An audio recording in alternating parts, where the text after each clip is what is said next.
Hola, muy buenos días. ¿Cómo están todos en casa? Bienvenidos al Viernes de Salud Mental en Junta Médica. Leslie, ¿cómo estamos hoy? Acá vamos la semana. Sí, gracias a Dios. Ya vamos a descansar hoy día. Hoy día en nuestro Viernes de Salud vamos a ver por qué hay personas que antes de acostarse, Paola, cierran las ventanas, cierran la puerta, se levantan a cada rato, vuelven a cerrarlas, se vuelven a levantar. Trastorno obsesivo compulsivo. Hacen una especie de ritual. Así es. ¿Cierto? También vamos a hablar de los perros de asistencia. Empezamos la Junta Médica.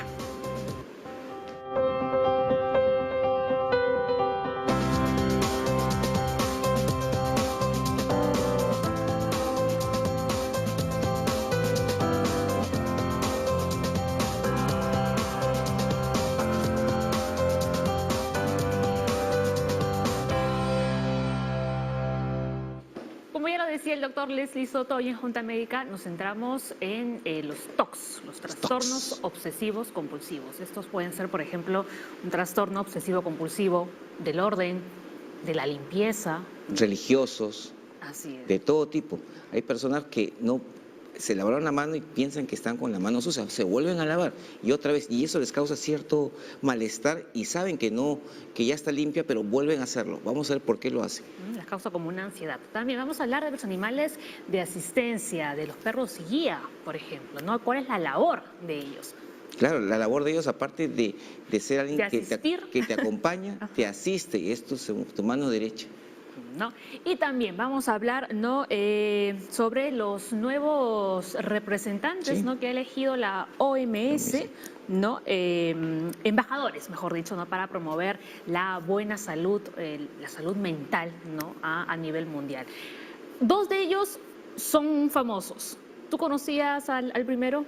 Conocía, claro, es el arquero brasileño, por supuesto, Alisson Becker, muy bueno. ¿Tenemos la fotografía de los embajadores que la OMS ha elegido ahora? Ahí está. Ahí está, ¿no? Ahí vemos, por ejemplo, al portero de la selección brasilera. Y luego la segunda embajadora, bueno, es la mamá, ¿no? De una cantante famosísima que es Lady Gaga, ¿no? La señora se llama Cynthia Germanotta y es presidenta de la fundación Born This Way. Ahí la vemos, ¿no? Al costado de su hija en esa fotografía. Entonces, la OMS elige a nuevos embajadores, ¿no? Para promover la salud mental. Claro, la salud mental es fundamental, puesto que una parte de salud física debe estar bien de la mente. Y tener personas pues que representen y que jalen gente es importante, porque si alguien se importa, le interesa, está metido en esto, hay que meterse también. Por eso en la Junta Médica siempre hacemos hincapié en la importancia de la salud mental y por eso le dedicamos un día exclusivo a la semana para hablar, ¿no? Sobre este tema que a veces las personas dicen que está abandonado. Sí, y otra cosa más, que la salud mental abarca demasiadas cosas. Una persona piensa que tiene un problema, no lo resuelve y mentalmente se está, pues, como quien dice, frenándose y requiere ayuda profesional, pero no se da cuenta. Acá le vamos a enseñar cómo hay tantas diversidades de patologías, enfermedades, síntomas o cosas raras que van a hacer que busque ayuda profesional y que sí se puede salir de eso para seguir adelante. Tenemos a una excelente profesional el día de hoy aquí en Junta Médica. Es un rostro ya conocido del programa porque el año pasado estuvo en varias ocasiones también en Junta Médica. Yasmín Ardiles, psicóloga clínica del Centro de Psicoterapia Psicoanalítica de Lima. Bienvenida de nuevo al programa, ¿no? Bueno, al nuevo programa. Gracias. Yasmín, hoy hablamos del trastorno obsesivo compulsivo. A ver, explícanos un poquito en qué consiste este trastorno. Claro, bueno, les cuento un poco. De hecho, hay bastante inquietud en relación al TOC o al trastorno obsesivo compulsivo, debido a que hasta hace no mucho, hasta el 2013, el DSM-4 lo consideraba como un trastorno de ansiedad. Entonces, las personas cuando se refieren a él, se refieren como una enfermedad que está muy relacionada a un proceso ansiógeno, angustioso, que si bien es un componente importante dentro de este trastorno, no necesariamente en la actualidad está siendo considerado como un trastorno de ansiedad, ¿no? Se caracteriza de hecho por tener varios pensamientos intrusivos que vienen a la mente de la persona que lo padece, con sentimientos de aprensión, de temor, y también la preocupación que pueden sentir o expresar en relación puede ser a, como Leslie decía hace un momento, ideas de contaminación, limpieza, orden, enfermedades. Y la parte compulsiva, esa es la parte un poco más relacionada a las obsesiones. La parte compulsiva ya está dirigida o asociada a la ejecución de ciertas acciones o conductas que lo que hacen es que la persona pueda repetir cierto comportamiento como lavarse las manos a razón de reducir la ansiedad en relación al pensamiento obsesivo que acompaña esa acción, ¿no? Entonces, en eso consiste un poco. Tendríamos que desglosarlo en dos partes, como les decía, para poder entenderlo mejor. Ver por un lado la parte de las obsesiones y por otro lado el comportamiento compulsivo. Una persona que lleva un tratamiento podría llegar a dejar este trastorno.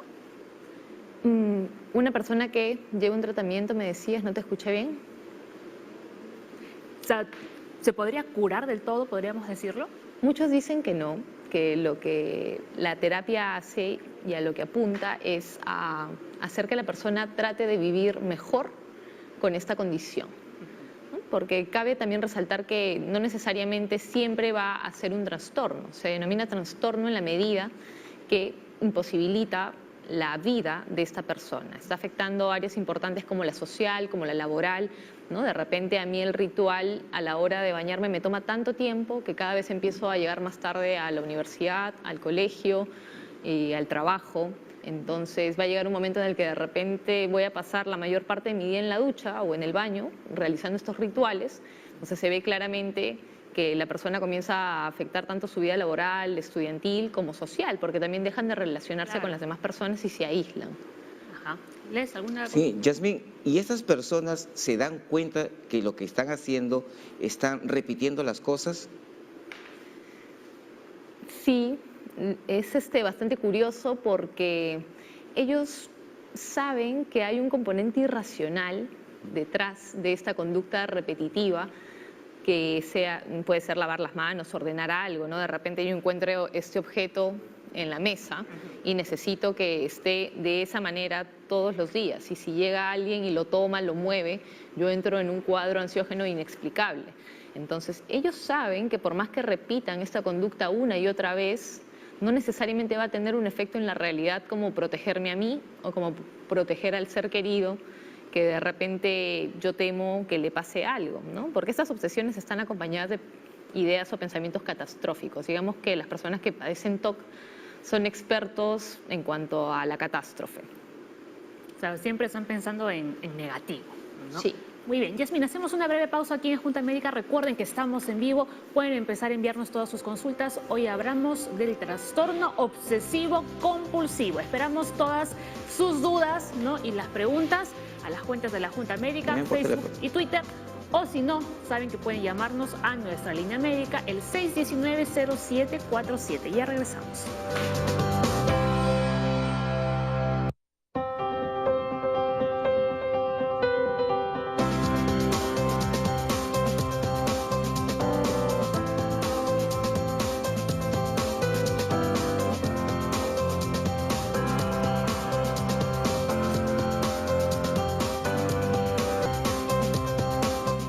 Aquí en la Junta Médica le damos la bienvenida al doctor Guillermo Lat, médico psiquiatra del Hospital Honorio Delgado Hideyo Noguchi. Doctor, ¿cómo está? Muchas gracias por la invitación. Buenos días y como siempre, ya lo saben, habíamos presentado ya a Yasmín Ardiles, psicóloga clínica del Centro de Psicoterapia Psicoanalítica de Lima y por supuesto, si usted recién se engancha a la señal de TV Perú, también estamos con el doctor Leslie Soto, médico internista del Hospital Cayetano Heredia. Estamos hablando del trastorno obsesivo compulsivo. A ver, vamos directamente con este dato, no para que nos sirva de introducción. Las personas con trastorno obsesivo compulsivo tienen pensamientos repetidos y angustiantes denominados obsesiones.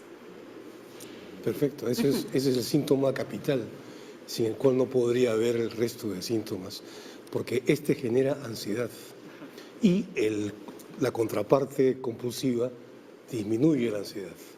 ¿El TOC empieza a aparecer ya cuando uno es niño o lo puede presentar en la vida adulta de pronto? Puede presentarse como promedio a los 8 o 10 años de edad entre hombres y mujeres.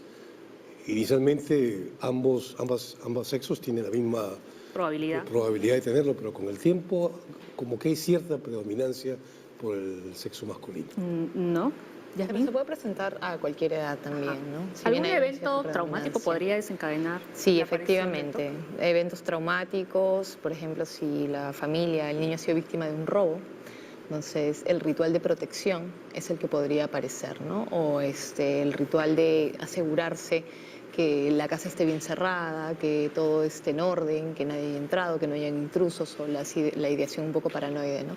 Entonces el trastorno obsesivo compulsivo está muy relacionado, como decía hace un momento la pantalla, a las obsesiones y a la sensación angustiante, pero en relación a una situación o evento en el futuro. Por eso es que esta situación en el futuro puede resultar tan catastrófica y angustiante para quien lo padece. Estos son recontra negativos con todo lo que les pueda pasar. Los abusos sexuales también pueden de alguna forma desencadenar. La violencia, por ejemplo, en una familia en la que este niño o niña se crió en un entorno violento. La agresión y la rigidez también en la crianza. A veces hay mucha rigidez. Ser muy estricto también podría... En los hábitos de limpieza, por ejemplo. Ajá.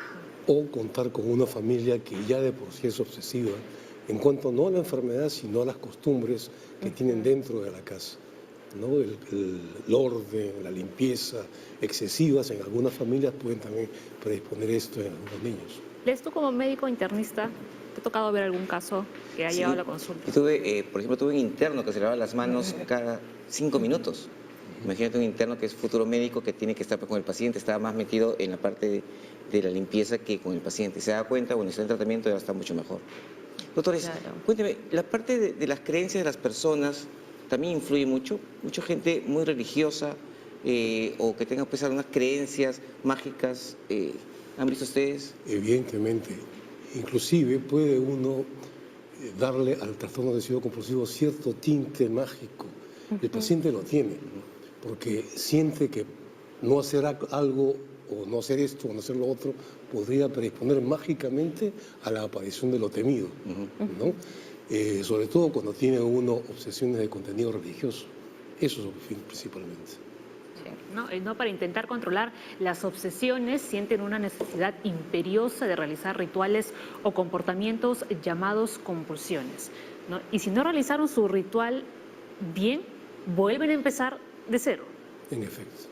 ¿no? Y si salen a la calle están pensando si se olvidaron algo, si dejaron todo como tenía que estar. Sí.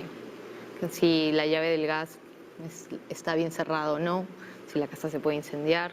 De repente eso puede ser acompañado de un ritual religioso, supersticioso, que se tiene que persignar la cantidad de veces 5 o 7 porque el número tal es, ¿no? O que tiene que contar hasta tal número y de ahí repetir tal palabra, ¿no? Entonces los rituales incluso pueden ser a veces imperceptibles. Los más perceptibles son los del lavado, los del riesgo de contaminación, incluso el de componente religioso. Pero ¿qué hay, por ejemplo, con el tipo de TOC que está asociado a la parte numérica, que comienzan a contar las líneas, a contar los escalones que están subiendo, la cantidad de personas, de autos rojos que están pasando, ¿no? Y que tienen que llegar a determinado número para que esté todo en orden en el lugar en el que ellos temen que pase algo.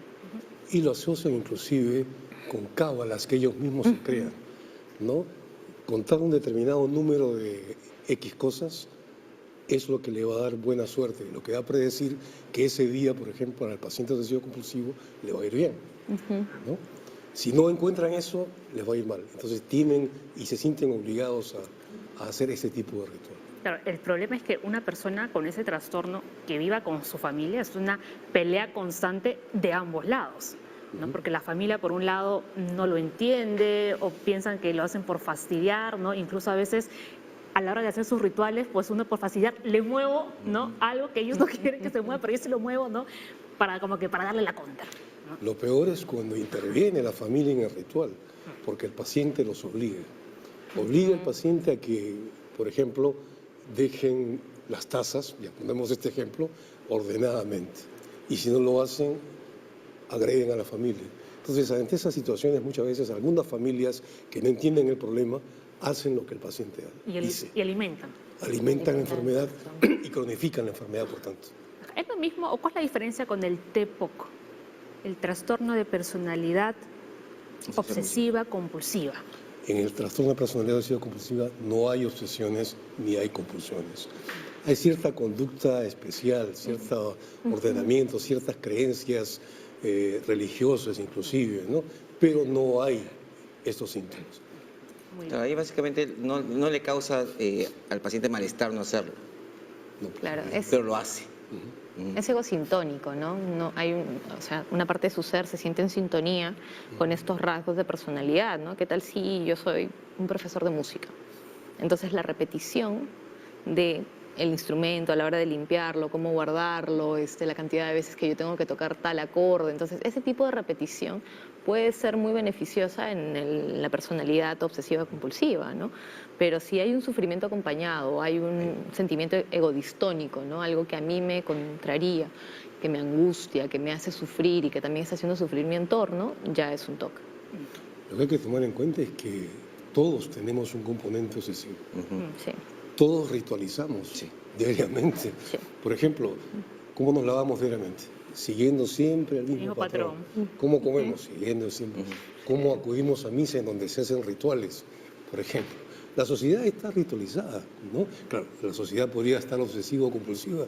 No, indudablemente, pero estos rituales significan algo para desde un punto de vista antropológico. Ah, interesante. A ver, Les tenemos... Según los investigadores, los circuitos cerebrales no funcionarían adecuadamente en las personas con TOC, obviamente, ¿no? Hay muchas personas que en el hospital se ve claramente, hay colegas que agarran y ven las hojitas un poco más largas y comienzan a recortarlas. Ese es un rasgo, ¿no? Hay pacientes o médicos que ven al paciente que está en su cama, le acomodan su velador. Es cosa que a diario. El problema acá es que no les cause sufrimiento. Ese es el problema. Doctor, ¿cuál es lo más frecuente que ven ustedes en la consulta? ¿Qué tipos de pacientes con TOC? Bueno, hay de todo. Sí. Los más frecuentes probablemente sean los que chequeen o los que tengan obsesiones de tipo contaminación, ¿no? Cuando la seguridad de la casa o la seguridad personal está en juego, el paciente comienza a desarrollar estas preocupaciones excesivas, adelantándose a que algo malo les va a ocurrir, o les va a dar sida, o van a robar el carro o la casa. Y ante esa preocupación excesiva es que compulsan, ¿no? Por lo general, estas dos son las más frecuentes. Otras más frecuentes probablemente sean las obsesiones de contenido religioso, de contenido blasfemo principalmente, es decir, tener imágenes sexuales, por ejemplo, de alguna divinidad, de Jesucristo. Eso es frecuentísimo, lo encuentro a cada rato en la consulta. Para agregar un poco, quizás no son tan visibles, pero los verificadores, si bien estamos hablando de los verificadores de la casa, antirrobos, de ese tipo de rituales, también hay verificadores somáticos, ¿no? O estos hipocondríacos, los que hablamos eso les un quería poco, preguntar. Los ¿no? hipocondríacos también Claro. entrarían dentro de... Son verificadores somáticos porque constantemente están yendo a hacerse el mismo chequeo en relación a la situación catastrófica, no está pegada en el afuera, ¿no? Sino está en uno mismo de me va a pasar esto, voy a morir de tal cosa, el riesgo de contaminación porque me lavé mal las manos o comí en tal sitio. Entonces está más dirigido hacia el adentro y de repente puede pasar como un hipocondria o una persona que quiere tener todos sus chequeos en orden. Pero si hay ya una constancia, una repetición muy aguda, acompañada de un sufrimiento y de una imposibilidad de socializar, ir a su ambiente laboral de manera regular, ya entra dentro de un TOC, pero de verificación somática. Ajá, muy bien. A ver, el diagnóstico. Para diagnosticar el TOC, las obsesiones y compulsiones tienen que crear una elevada ansiedad y una disfunción notable. Claro, y ahí vienen las precisiones, ¿no?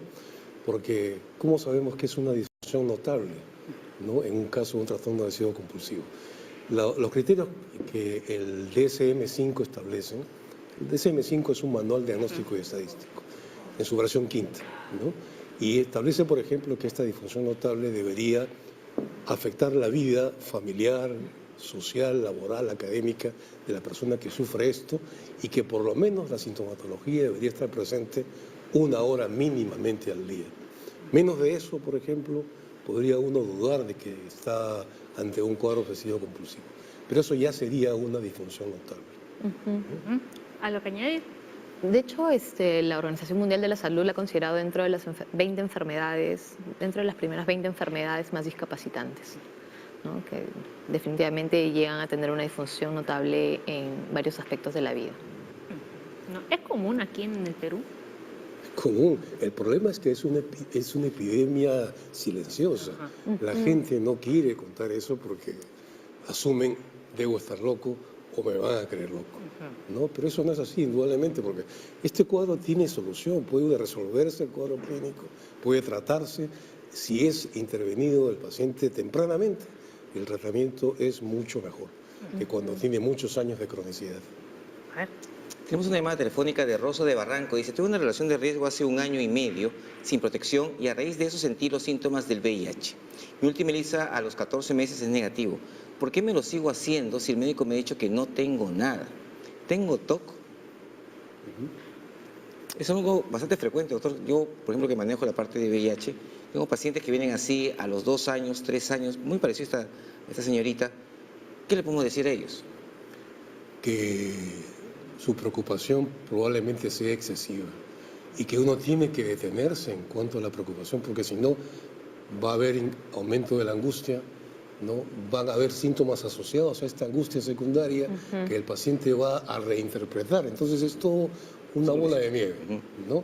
Entonces es prudente hacerle caso al médico, ¿no? Confiar en que verdaderamente el examen está bien hecho y sobre todo ver si es que hay síntomas reales o no, porque el paciente puede interpretar más que evidentemente tener los síntomas.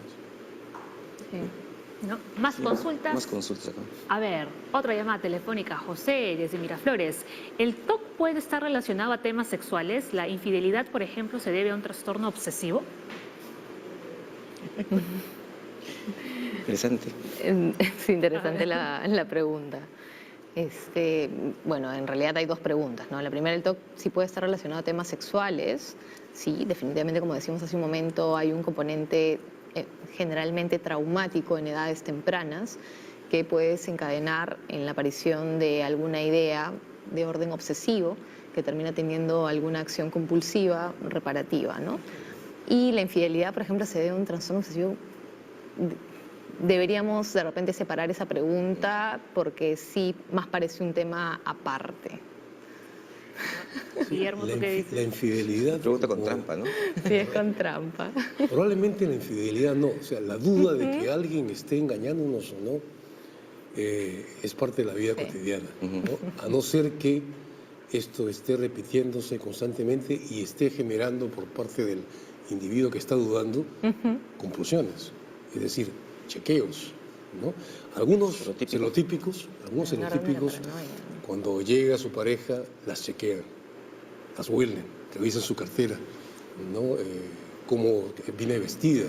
Entonces, ese tipo de situaciones, si el paciente o la persona que está dudando de la fidelidad de otro siente que es irracional, siente que es absurdo, ¿no? Y lo hace a pesar de todo y toma una buena cantidad de su tiempo, porque algunos de ellos también siguen a sus seres queridos. Entonces, si esto es así, podría de repente entrar dentro de una forma de trastorno obsesivo compulsivo, pero no es el tema habitual de una obsesión. Ajá. Yo, a ver, quiero darle a ver otra interpretación a la consulta que nos había enviado José, que decía, la infidelidad, por ejemplo, se debe a un trastorno obsesivo. O sea, quiero interpretar como que de repente una persona que no puede ser fiel, que siempre tiene que estar engañando a su pareja, ¿se consideraría como un trastorno obsesivo compulsivo? Ah, eso, viéndolo desde ese punto de vista, desde ese punto, podría ser una forma de adicción sexual que tiene un componente obsesivo, ¿no? Podría ser una forma específica de trastorno obsesivo compulsivo, viéndolo desde ese punto de vista. ¿No? Ok, muy bien. Ahora sí, regresamos de nuevo al dato. A ver, los antecedentes familiares son un factor de riesgo. Sí. Indudablemente. A ver, la siguiente, por favor. ¿La tenemos? Ahí está. A ver, los niveles del neurotransmisor llamado serotonina están relacionados con el TOC. Propiamente los niveles no, sino el transporte de serotonina. Me explico un poco, esto es un poquito más complejo. ¿Ya? No es el nivel propiamente, porque en muchas ocasiones los niveles están adecuados en pacientes con trastorno obsesivo compulsivo, sino la manera como la serotonina reingresa a la neurona. Hay una molécula, una proteína que hace que se transporte esa serotonina al interior de la neurona para que funcione adecuadamente. Cuando esta proteína transportadora no se encuentra funcionando adecuadamente, es cuando puede aparecer estos síntomas. Ahí, ok. ¿De acuerdo, Yasmín? Sí. También, ¿no? Doctor, una pregunta. Si el papá o la mamá tuvieron TOC, los hijos, ¿qué probabilidad tienen de ser TOC? Alta. Muy altas. Alta. En otras patologías, ¿no? El que un miembro de la familia tenga una patología X puede dar como riesgo el 10% aproximadamente. Pero cuando ambos tienen la misma patología, esto puede subir hasta un 50%. Es bastante alto. Esto puede darse inclusive también en estos cuadros obsesivo-compulsivos. A ver, más consultas. Nos llamaron desde la UCINO. José William, llevo más de 20 años mordiéndome las uñas. ¿Esto es un síntoma del TOC? Va a depender de lo que está obligando a morderse las Se lo uñas, hace, ¿no? ¿no? Exacto. Si tiene una preocupación con respecto a las uñas, que hay algo en las uñas que podría causarle daño a futuro, ¿no? Entonces, es un poco raro, sería un poco raro que el ritual, ¿no?, sea morderse las uñas, a no ser que se muerda de una manera muy específica. Porque hay gente ¿no? que lo hace, o sea, inconscientemente, ¿no? Claro. Por Sí. ansiedad. ¿no? Por Si lo- impulso, claro. tiene que ver más con el tema del trastorno del impulso, ¿no? Más que con el TOC. ¿No lo considerarían entonces como No, un trastorno propiamente no necesariamente. obsesivo-compulsivo? A ver, vamos a ver cuáles son los síntomas que pueden aparecer o que se presentan en el trastorno obsesivo-compulsivo. Pueden ser leves o moderados o tan graves y prolongados que incapacitan a la persona, como ya lo decía Yasmin, ¿no? Ujú. Bueno, depende. Yo diría que lo grave y prolongado de algo en cuanto al trastorno obsesivo compulsivo es que si el paciente está consciente o no de que lo que está haciendo es irracional. Cuando en términos psiquiátricos pierde la conciencia de que esto es una enfermedad.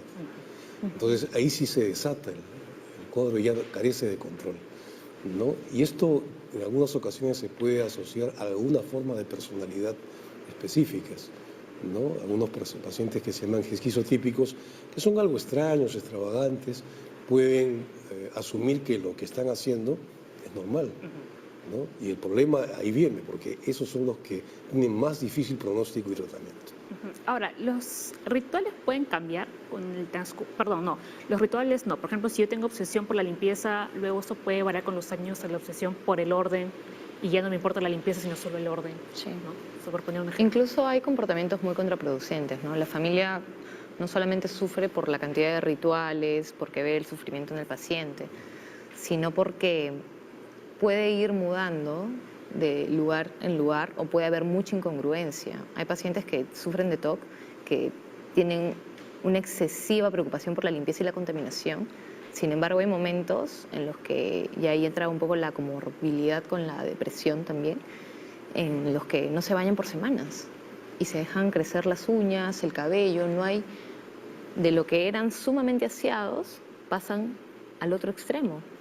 Y la familia también empieza a pensar, ¿pero qué está pasando acá? O sea, si por un lado entran en esta conducta repetitiva de me tengo que limpiar, la contaminación, y ahora están en el otro lado. Entonces, hay comportamientos muy incongruentes dentro de toda la sintomatología del TOC, ¿no? Ese de repente sería uno.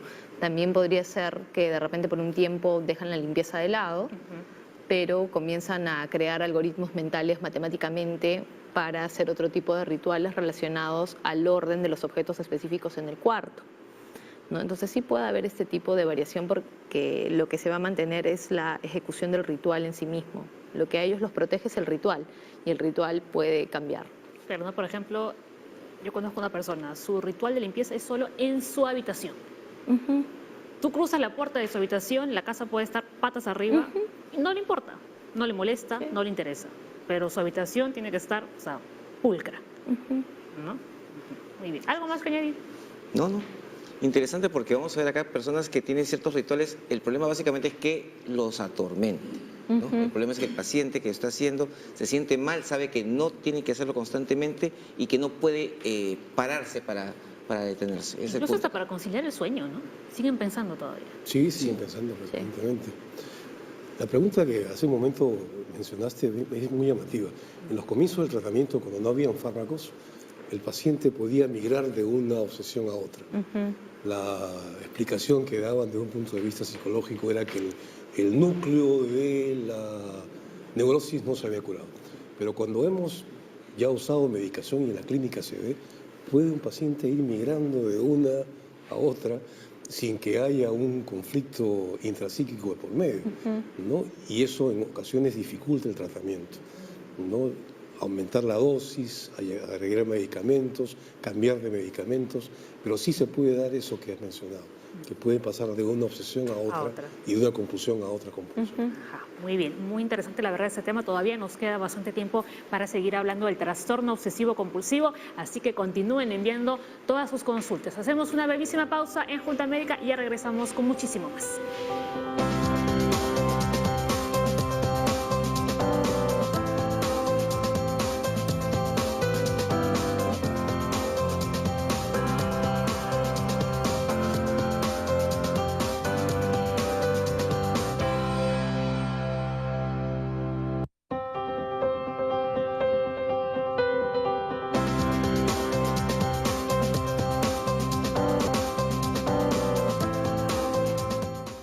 Como ya lo saben, aquí en Junta Médica nos importan los animales y los viernes les dedicamos, ¿no?, un bloque especial también a hablar de ellos. Claro que sí, porque los animales van a ser los animales de compañía. Vamos a ver que un animalito se convierte en parte de la familia. Y como parte de la familia lo cuidamos, lo aseamos, nos preocupamos y nos hacen compañía todos los días. Y hemos visto también en muchos viernes que los animalitos ayudan también a muchos trastornos psicológicos que pueden tener las personas. Incluso hay algunos perros, como los perros guía o perros de asistencia, ellos trabajan, sí, porque es su trabajo lo que están haciendo, ¿no? Y tienen un entrenamiento específico, especial. Vamos a verlo a continuación.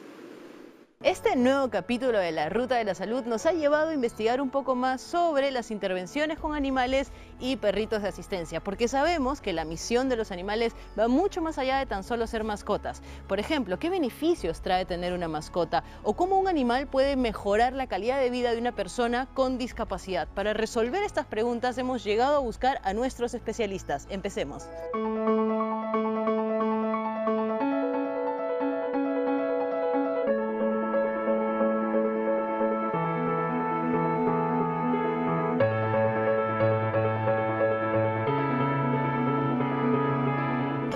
Nuestra primera especialista, Rocío Arbulú de Bocalán. Rocío, y aquí en Bocalán, en relación a los animales, ¿qué ramas tienen, qué vertientes tienen para trabajar? 3 vertientes. Las intervenciones asistidas con animales, ¿no?, que como te expliqué está la educación asistida, la terapia asistida y la actividad asistida con animales. Tenemos el área del perro de asistencia y del área de entrenamiento. Y en el tema de perros de asistencia, ¿cómo se trabaja precisamente? Como son perros altamente entrenados que justamente son para que vayan a apoyar a una persona que tiene algún tipo de discapacidad, pues llevan todo un protocolo, ¿no? Llevan diferentes fases de entrenamiento. Al inicio pues se buscan familias de acogida, ¿no?, cuando son pequeños, que vayan conociendo poco a poco el ambiente, pero de la mano de una familia. Luego entran al área de entrenamiento en sí, luego a la fase de acoplamiento. El perro justamente se adapta a las necesidades del usuario. Soy Omar Ábalos, tengo 15 años, tengo huesos de cristal, osteoporosis imperfecta, o sea, me fracturo rápido, si me golpeo, me caigo, me fracturo y es un mes que tengo que estar en cama. Lo más bonito es tener a alguien que te acompañe siempre, que esté a tu lado y que no te deje. Se siente una felicidad enorme porque a veces uno no puede estar con un ser humano siempre porque siempre tiene cosas que hacer, pero siempre un animal te va a estar a tu lado apoyándote toda la vida. Es una experiencia muy bonita. Veo a Omar súper emocionado, muy conectado, muy preocupado él de estar al cuidado de Brisa y que Brisa no tenga ningún tipo de inconveniente, no solo en la adaptación, sino como parte de su vida, ¿no? Creo que es un tema para Omar muy importante. Es como una piedra angular que le va a servir para que pueda seguirse desarrollando como una persona plena. El hecho de que ahora siendo adolescente, tiene 15 años, va a pasar de ser cuidado, por lo que él tiene, el tema de los huesos frágiles, a ser un cuidador, le da a él otra visión de la vida. Las intervenciones asistidas con animales son justamente lo que dice su nombre, intervenciones, donde utilizamos a un animal como principal motivador para poder cumplir objetivos terapéuticos determinados y poder ayudar mejor a que puedan tener una mejor respuesta a lo que se está buscando, ¿no? Bocalán Perú es la sede de Fundación Bocalán España. Bocalán España tiene más de 20 años en el medio en lo que son intervenciones asistidas con animales y perros de asistencia.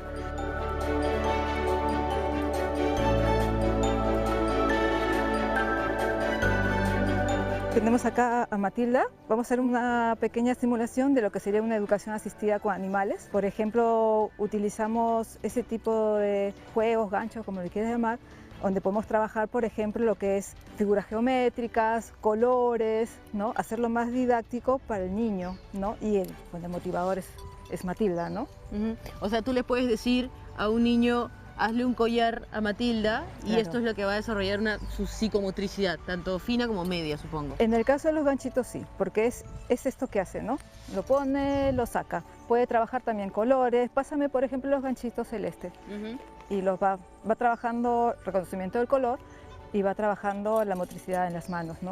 Entonces, en este caso, la mascota o el animal es un motivador para que el niño Sí. pueda despegar todas estas acciones. Así es. ¿Y cuánto dura más o menos una sesión? Depende, puede durar más o menos 45 minutos a una hora. No, depende de lo que quieras trabajar. ¿Con qué otros animales se puede trabajar este tema de las terapias asistidas? Por ejemplo, tenemos acá a una familia de gansos. A que- una familia de gansos, no Sí. uno, no dos, una familia Sí. completa. ¿Qué pasa con los gansos? Tienden a ser muy protectores, entonces nos permite trabajar, por ejemplo, lo que es la familia, ¿no? El cuidado, el que se proteja, se cuide, ¿no? Ese tipo de cosas. Por ahí hay un par de tortugas, tenemos unos gatos por allá. Acá tenemos a Francisco, nuestro chalán, que se encarga de toda la parte que es la equinoterapia, que también es parte de las intervenciones asistidas con animales. Los animales están libres.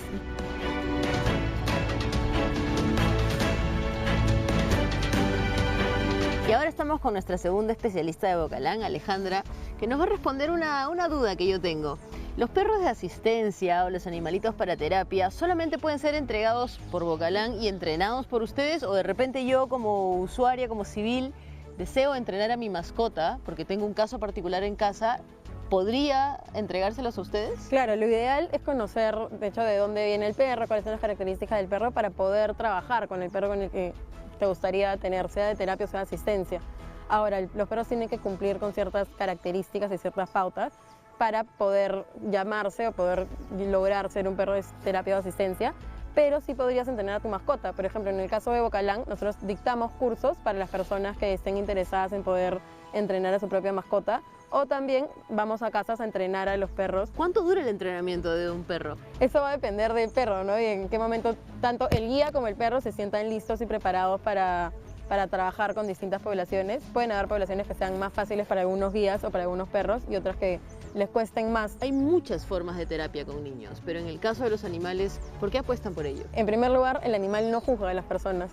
Está ahí, es un reforzador y un gran motivador tanto para los niños como para los adultos. No solamente nos centramos en niños, sino que también trabajamos con adultos y adultos mayores. Además de eso, también disminuye el estrés y acompaña. Y es una manera más, no sé si diría más fácil, pero es la llegada que nosotros tenemos a las personas. Es una herramienta que incorporamos en una terapia tradicional.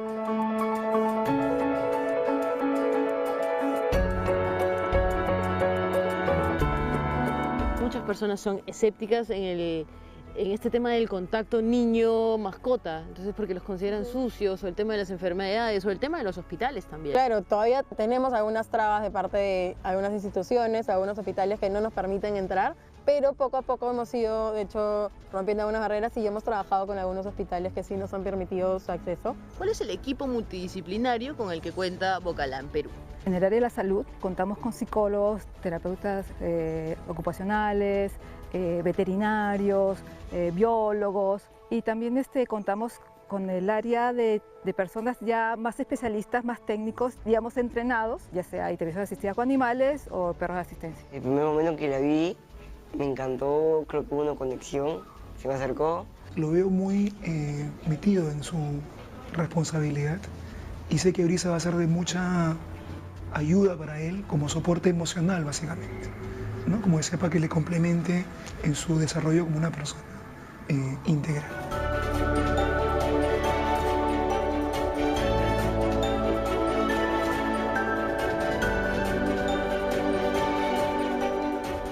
Después de todo lo que hemos observado, podemos decir que nuestros amigos de 4 patas, o a veces de 2, no nos juzgan y nos cambian la vida de una manera inigualable. Así que cerramos nuestra ruta de la salud. Muchas gracias.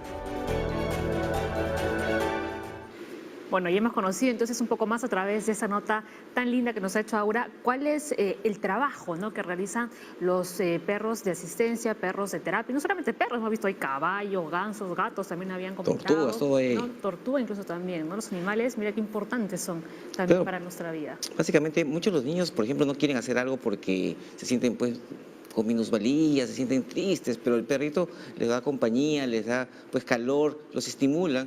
Y como el perrito siempre está pegado a ti, obviamente es una compañía que básicamente es tu hermano gemelo se convierte. Y no solamente en el caso de los niños, porque yo he visto que incluso llevan animales también a las residencias de los adultos mayores. Claro, también. Ajá. Porque aunque no lo creas, muchos adultos mayores que están en ciertos lugares están solitos. Por más que necesitamos agruparlos con la familia, no tienen familia, y los animalitos se convierten, pues, en su familiar. Entonces, alguien a quien darle cariño, alguien que te brinde cariño, obviamente es contentísimos. ¿No? Y lo acaban de ver, ¿no? Es un trabajo gigantesco, Sí, ¿no?, el que hay detrás para que estos animales se puedan convertir, ¿no?, en animales de terapia o, ¿no?, en perros guía, en el caso de los perros, ¿no? Así que cuando vean, por ejemplo, a una persona de repente con una discapacidad visual que está en el Metropolitano con su perro guía, denle preferencia por a supuesto. esa persona, ¿no? Sí, no tenemos todavía mucha capacidad para conocer o saber de la gente con discapacidad y no le ayudamos muchas veces. Claro, y los conductores también, ¿no? Yo recuerdo una vez, hace mucho tiempo, había un caso, ¿no?, justamente de un conductor del Metropolitano que no dejó entrar, ¿no?, a una persona con discapacidad visual con su perro guía.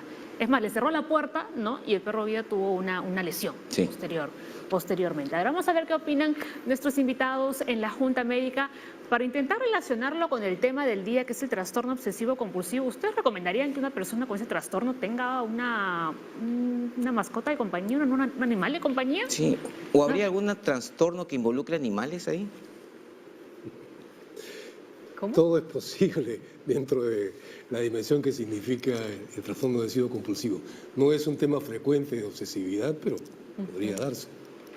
Doctor, ¿y esas personas que tienen en la casa 50 perros, 20 gatos y que cada vez que encuentran uno en la calle lo vienen a su casa, ese es un trastorno para ellos tener, pues, que abrigarlos, alimentarlos a los animalitos de la calle?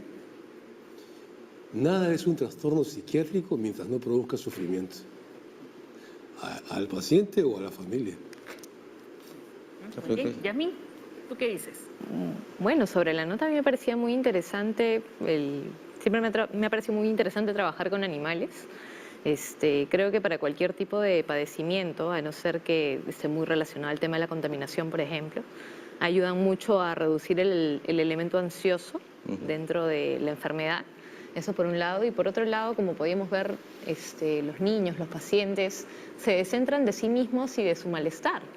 Entonces, en ese sentido es extremadamente positivo, porque una de las principales características, por ejemplo, del TOC o de algún trastorno de salud mental, es el ensimismamiento, el aislamiento en la interacción con los otros o con los demás, ¿no? Porque también hay un componente de vergüenza que culturalmente de manera errónea interiorizamos cuando hablamos de enfermedades mentales, cosa que no pasa con los animales, ¿no? No nos juzgan, no nos tratan como si tú eres un obsesivo compulsivo, tú eres un histérico, tú eres un fóbico, no nos ven ni nos catalogan de esa manera, ¿no? Entonces, en ese sentido, yo sí creo que aporta muchísimo. Muy bien. A ver, tenemos otra consulta, ¿no?, sobre nuestro tema del día a través del Facebook. A ver, Kleider dice, ¿qué se puede hacer para poder controlar el TOC? A ver, después de la pausa se responde a esa duda. Ya regresamos.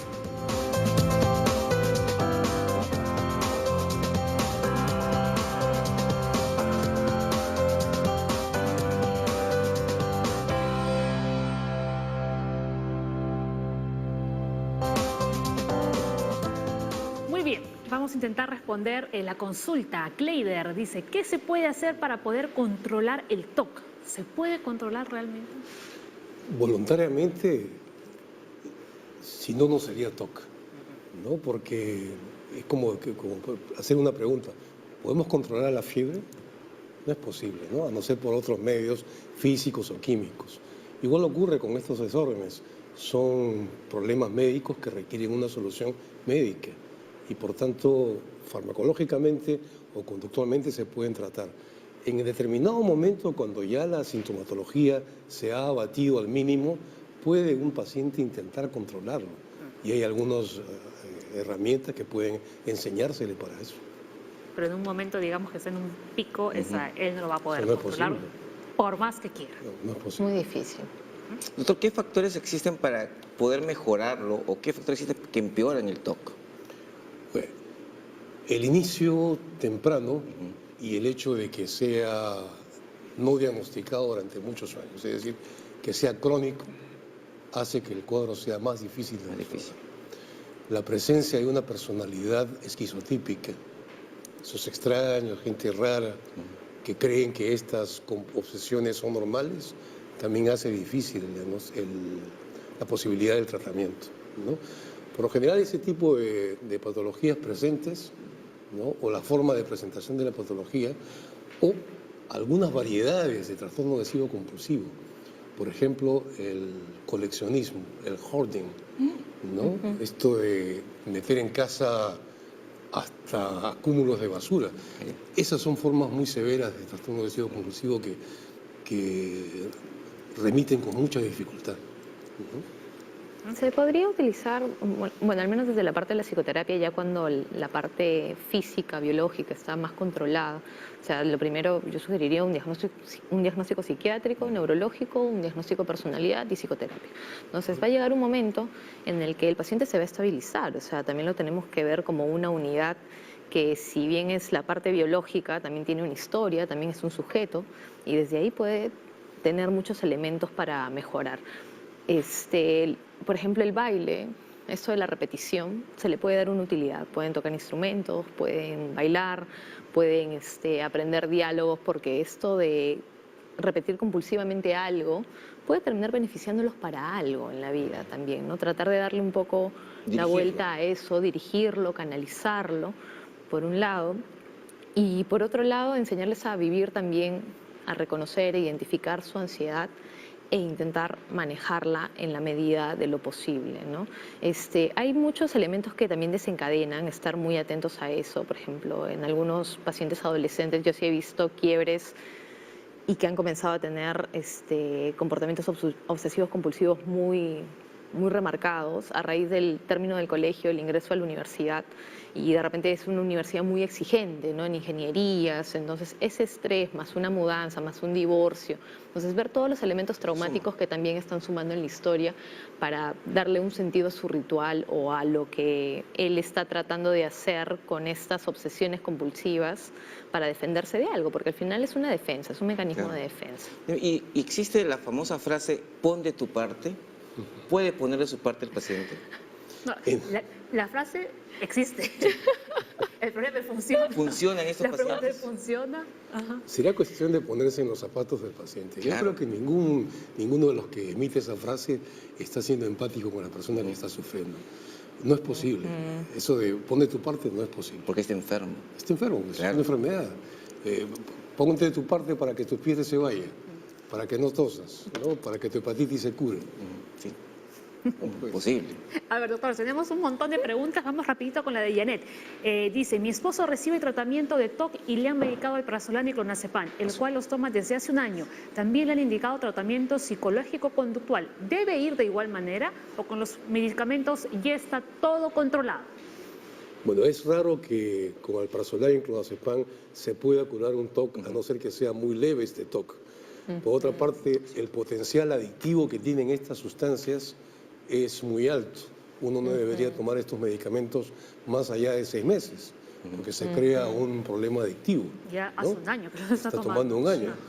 Está indicado el tratamiento psicológico-conductual en formas de TOC que no son muy severas, y probablemente sea este tratamiento psicológico el que esté controlando la enfermedad más que la medicación.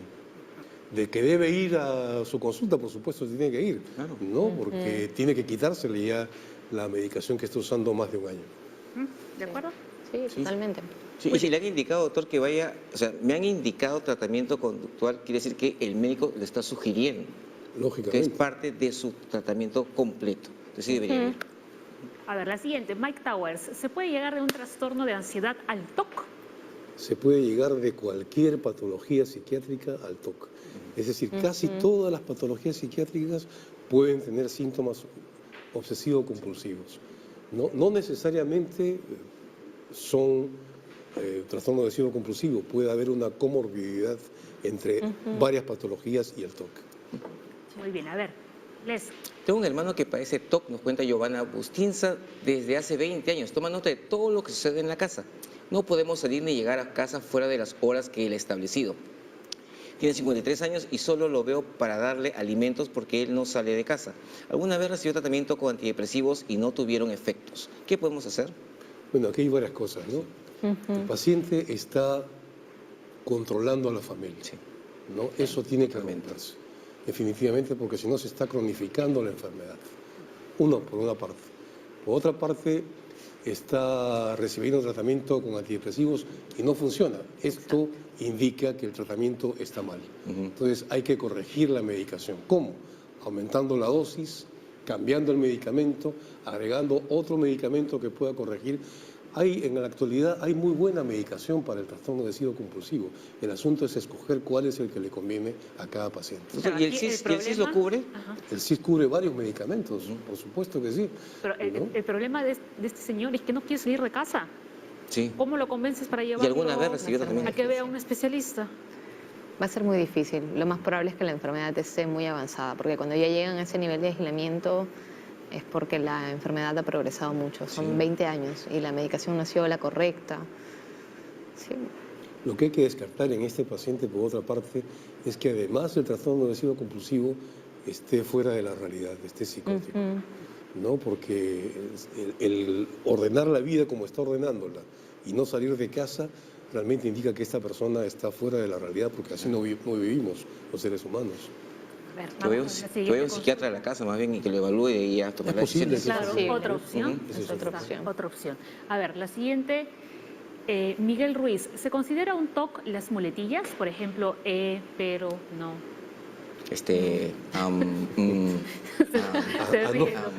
A no ser, ¿no? Sería raro, no ser que sea una forma compulsiva, ¿no?, de remediar una angustia que le está produciendo algo que no sabemos qué es, ¿no? Y para eso uso estas muletillas. Pero si no, no lo es. No, hay mucha gente que conversa y te habla y dice, bueno, ¿qué se llama? ¿Qué se llama? Bla, bla, ¿qué se llama? Eso es algo...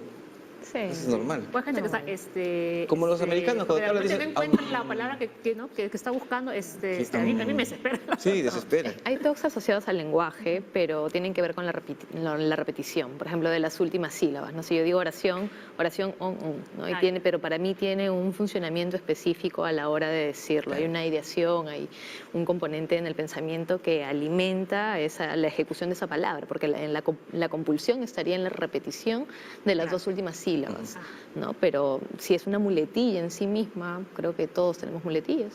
Muy bien, a ver, la última. Amelia llamó desde San Isidro. De chica era súper ordenada. Hace un tiempo atrás me dio una ACV y desde ahí empecé a seguir el tratamiento con los médicos.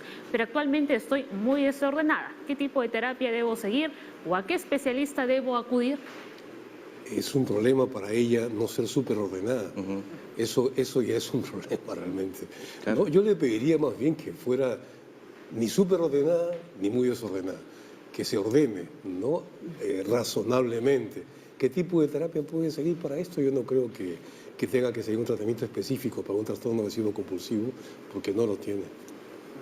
Muy bien, a ver, nos queda un minuto según las órdenes de arriba. Sí.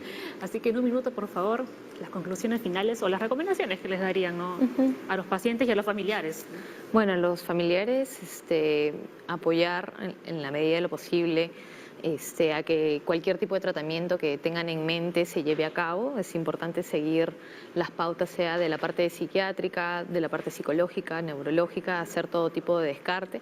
Y también decirle a la población en general que todas las personas tenemos manías, tenemos ciertos rituales, maneras de hacer nuestras cosas en el día a día y no necesariamente tenemos TOC, ¿no? Entonces tampoco hay que volverlo como una epidemia y tratar de sobrediagnosticar a todas las personas que vemos que de repente están acomodando un individual, una tasa, ¿no? Entonces tratar de diferenciar en la medida de lo posible. dato. Una vez que se identifiquen síntomas que puedan sugerir sufrimiento de la persona afectada, es decir, no puede estudiar adecuadamente, no puede relacionarse adecuadamente con los demás, ni con la familia siquiera, ni con su entorno, creo que ante una situación como esta se debe buscar ayuda médica. En la actualidad existen medicamentos muy buenos para poder tratar el trastorno obsesivo compulsivo y además existen intervenciones psicológicas que pueden contener las dificultades que este desorden puede traer consigo. No permitan que la enfermedad se dilate, se cronifique, porque eso hace que la enfermedad sea mucho más difícil de tratar. Muy bien. Leslie. Toda enfermedad que nos cause algún sufrimiento y haga que nuestra vida social, laboral, de pareja o el día a día se perjudique y nos haga daño, ahí busquemos siempre ayuda profesional. Tenemos a los médicos especialistas en todos los hospitales, tanto del MINSA como de salud, y en ellos hay tratamiento gratuito. Por lo tanto, hay posibilidades y por favor, la salud mental es fundamental para que todos los días vivamos bien y con buena salud. Muy bien, nos vamos. Gracias a todos ustedes por otra semana aquí en Junta Médica. El día lunes a las 9 en punto estamos de regreso, puntuales. Chao, chao, buen fin de semana. Chao.